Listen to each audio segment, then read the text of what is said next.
이제 우리 구원에 대해서 살펴보고 있는데 마지막 구원의 단계 영화에 대해서 함께 살펴보겠습니다. 구원의 궁극적 완성 영화에 대해서 오늘 살펴봅니다. 오늘 이제 마지막 구원의 완성이죠. 영화에 대해서 살펴봅니다. 우리가 이 땅에서 사는 동안에 우리의 구원은 완성될 수는 없죠. 우리의 구원의 완성을 우리는 영화라고 부르는데 이 영화는 우리가 죽은 이후에 이루어지는 것이죠.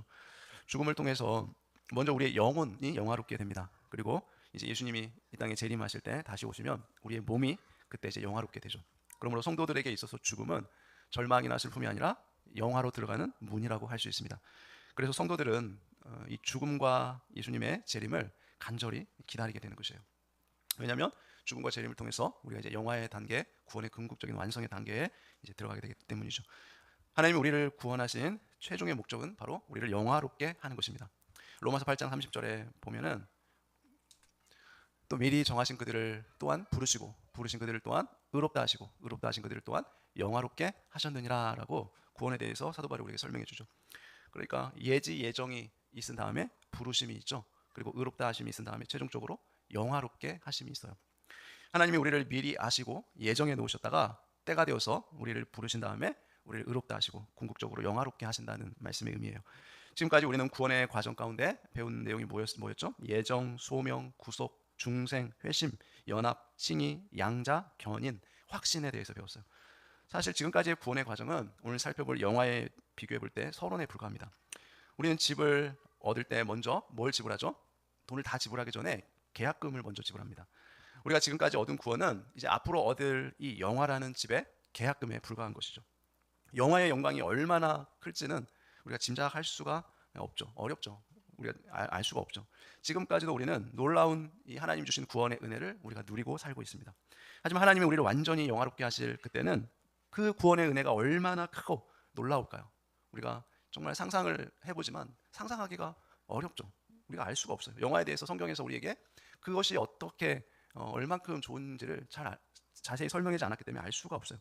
영화에 대한 성경들의 표현을 살펴보면 이렇게 표현을 하죠. 하나님 나라에 완전히 들어가는 것, 또 그리스도의 형상대로 온전함에 이르는 것, 또 영생의 충만함을 누리는 것. 성경은 영화에 대해서 우리에게 이렇게 설명해 주지만 그것이 어떠한 것인지 우리 명확하게 알 수가 없다는 거죠. 그럼 영화는 언제 일어납니까? 바로 영화는 우리가 죽고 난 이후에 일어난다는 거예요. 영화만 영화롭게 되는 게 우리 영혼만 영화롭게 되는 게 아니죠. 예수님이 재림하실 때는 우리의 몸도 이제 부활하게 돼서 영화롭게 된다는 거예요. 육체와 영혼 모두가 영광스럽게 되는 것을 영화라고 합니다. 하나님의 피조물 가운데 영적인 존재가 있죠. 천사가 있죠. 그리고 육적 존재인 동물, 그리고 영과 육을 동시에 다 가지고 있는 사람이 있죠. 천사는 영이 있지만 몸이 없습니다. 그렇죠? 그러나 동물은 몸은 있지만 영이 없어요. 사람은 특별하게 이 육과 영을 모두 가지고 있다는 거죠. 그래서 인간이 죄로 타락할 때 영과 영과 육 모두가 다 타락한 거예요. 그래서 우리가 구원받을 때는 어떻게 구원받아요? 영과 육이 다 구원을 받는 것입니다. 그래서 순서가 있죠. 우리가 무엇부터 구원을 받아요? 영혼부터 구원을 받습니다. 그래서 우리는 이미 구원을 받았지만 아직 온전하진 않죠. 우리의 몸은 아직 죄의 존재가 남아있기 때문에 그래요. 그래서 우리 영혼이 구원받았지만 우리가 육체를 입고 있는 한 우리는 죄의 존재가 육신 가운데 남아있기 때문에 온전할 수는 없습니다. 하나님을 기쁘시게 하려는 마음은 있지만 온전히 하나님을 기쁘게 하지는 못하죠. 육신을 가지고 있기 때문에 그래요. 조금만 힘들면 우리는 어때요? 우리가 아무리 구원을 받았다고 하지만 조금만 우리의 삶에 어려움이 닥치면 근심, 걱정, 염려에 사로잡혀요. 작은 죄의 유혹에도 쉽게 우리는 넘어집니다. 하나님을 아는 지식도 마찬가지예요. 우리가 성경을 통해서 하나님을 많이 알긴 하지만 완전하지 못하죠. 그래서 하나님을 믿는 성도들은 매일 탄식하면서 우리의 구원이 완전해지기를 소망하는 것이죠. 성경의 바울은 영적인 체험이 아주 풍부한 사람이었어요. 그래서 그는 셋째 하늘까지 갔다 온 적이 있다고 고백을 했습니다. 그 말은 뭡니까? 그 바울의 영혼이 주님의 품 안에 갔다가 왔다는 말이죠. 바울이 말하기를 지금은 우리가 설이 낀 거울처럼 예수님에 대해 희미하게 알지만 장차 주님의 품에 갈 때에는 서로 마주보는 것처럼 아주 분명하게 볼 수 있을 거라고 말합니다. 그러니까 그 당시 바울이 살았던 시대의 거울은 어때요? 우리가 지금 사용하고 있는 거울처럼 선명하게 우리 얼굴을 알 수 있는 거울이 아니에요. 희미하게, 흐릿하게 얼굴을 볼 수 있었던 거울이죠. 그러니까 그 거울을 빗대어서 우리가 예수님에 대해서 지금은 희미하게 알 수밖에 없지만 우리가 장차 죽어서 주님 품에 안길 때에는 서로 마주보는 것처럼 아주 분명하게 볼 수 있을 것이다 라고 말한 것입니다. 몇몇 위대한 우리 믿음의 선배들도 바울과 마찬가지로 이 땅에 오래 살기보다 영화의 세계에 이르기를 갈망했어요. 이 땅의 삶보다 주님과 함께 있는 그 삶을 더욱 사모했던 것이죠. 지금은 우리 마음이 여전히 죄로 인해 더럽고 추하지만 우리의 영혼이 영화롭게 될 때, 더 이상 흠도 티도 없이 아주 깨끗하게 된다는 것이죠. 그때는 순결하고 거룩해지며 깨끗하고 진실해질 것이라는 겁니다. 왜 우리가 반드시 영화롭게 되어야만 할까요? 그것은 우리가 이제 장차 거룩하신 하나님을 면전에서 보며 그분과 교제하기 위해서예요. 하나님 나라에 가서 하나님을 만나면 우리는 하나님과 교제하게 되어 있죠. 하나님은 우리를 영광스러운 그 교제에 참여하게 하시려고 우리를 깨끗하게 하시는 것이죠. 사실 지금 우리는 거룩하고 진실되고 또 순결하게 살려고 노력하지만 우리를 유혹하는 그 많은 죄의 세력들에 눌려서 패배할 때가 너무나 많죠. 그렇지 않습니까? 우리는 순간순간 아무리 하나님 앞에 거룩하게 살려고 죄를 짓지 않으려고 아무리 다짐하지만 우리 자신은 어때요? 육신을 가지고 있기 때문에 늘 연약해서 넘어지고 실수하고 죄 가운데 넘어지죠. 패배하죠. 하지만 우리가 영화롭게 되면 어떻습니까? 죄에서 완전히 벗어나서 거룩함에 이르게 되죠. 다시 말해 예수님처럼 된다는 거예요. 어떻게 우리 같은 죄인이 예수님처럼 그렇게 거룩하고 순결하게 될 수 있을까요? 하나님의 은혜인 거죠. 하나님 그렇게 만들어 주시는 거죠. 성경 속에 많은 믿음의 선배들인 우리가 아는 아브라함, 요셉, 모세, 베드로, 요한, 바울 이런 위대한 우리 믿음의 선배들 어때요? 지금 어떻게 되어 있습니까? 하나님 나라에서 하나님 품에서 영화롭게 바뀌어 있습니다. 그들이 이 땅에서는 고통 가운데 살았지만 영화로운 상태에서 주님과 함께 기뻐하고 즐거워하며 주님과 친밀한 교제를 누리고 있다는 거죠. 그것이 어떻게 가능해요? 하나님의 은혜로 가능하죠. 성도들은 이 땅에서 고통받으며 살고 있지만 우리가 당하는 고통은 영화의 길로 가는 하나의 과정일 뿐이라는 것입니다. 죽음도 영화로 가는 하나의 관문에 불과하다는 거예요. 우리는 일찍 죽든 늦게 죽든 간에 죽음 이후에 무엇을 얻게 돼요? 영화를 얻게 될 것입니다. 그래서 신자는 죽음을 생각할 때도 그것이 끝이 아니라 이제 영화의 시작이라는 그 소망을 가질 수 있다는 거죠. 오직 누구만이요? 신자만이, 하나님의 택함받은 백성만이 그 영화의 소망을 가질 수 있어요. 하나님이 택한 신자가 아닌 불택자들은, 하나님 믿지 않는 자들은, 예수 그리스도를 자신의 구주로 믿지 않는 자들은 결코 죽음 이후에 영화의 소망을 가질 수 없는 것이죠. 얼마나 비참합니까? 그래서 모든 불신자들은 죽음의 공포와 두려움 가운데 내세의 소망 없이 그렇게 죽어가죠. 예수님이 재림하시면 우리의 육체까지도 부활해서 이제 완전한 영화의 단계에 들어가게 되는 것입니다. 하나님의 아들이신 예수님은 어떻습니까? 우리의 인간의 육체를 입고 이 땅에 오셨죠.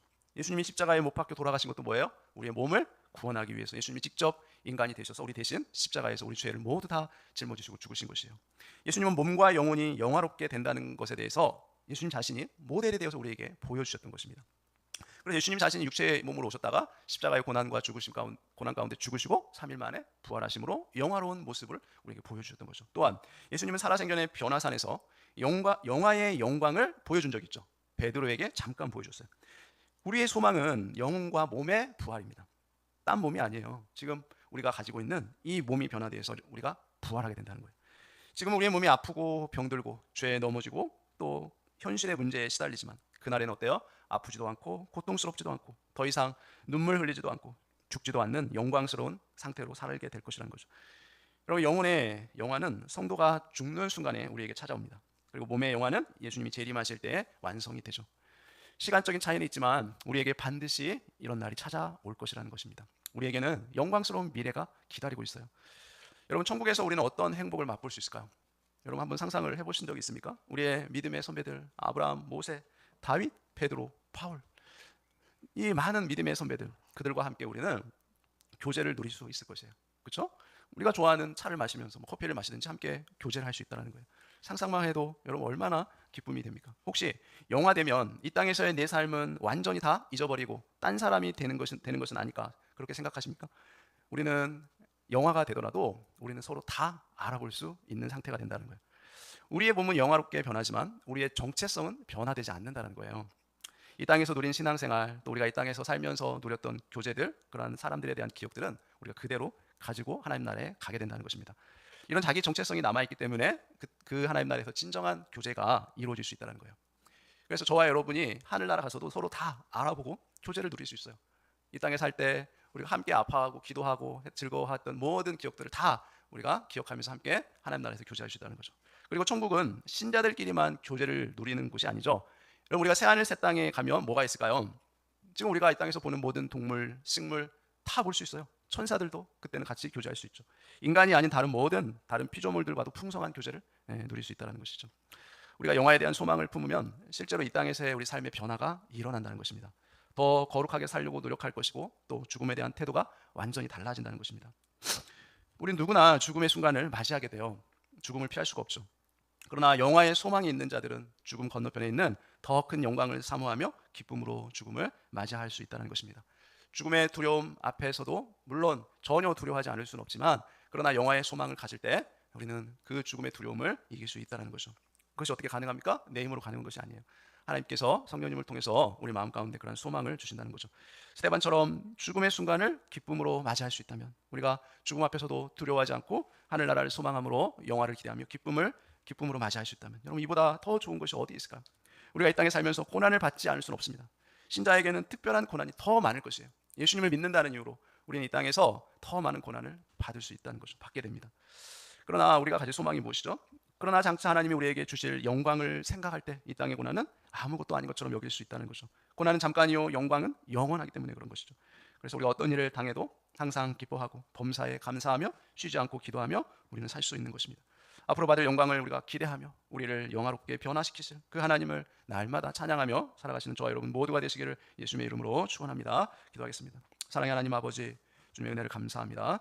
오늘 우리가 함께 나눈 영화의 이 교리를 통해서 우리가 이 땅을 살아갈 때 정말 많은 어려움들을 통해서, 고난을 통해서 슬플 때도 있고 또 우리가 어려운 순간들을 당하며 믿음으로 살아갈 때가 있음을 고백합니다. 그러나 우리가 이 땅의 삶을 마치고 죽음을 맞이할 때 우리의 영혼이 영화롭게 되어서 주님 품 안에 안겨서 한없는 복락을 누리며 주님과 함께 기쁨의 교제를 누릴 수 있다는 이 믿음을, 이 소망을 우리가 놓지 않게 하시고, 우리가 늘 그 주님과의 교제를 소망함으로 어떤 상황에 있든지 간에 날마다 감사하고 또 기도하며 범사에 주의 인도하심, 주의 동행하심 가운데 주의 나라를 소망함으로 믿음으로 승리할 수 있는 저희들의 삶이 되게 하여 주옵소서. 이 모든 예수님의 이름으로 기도합니다. 아멘.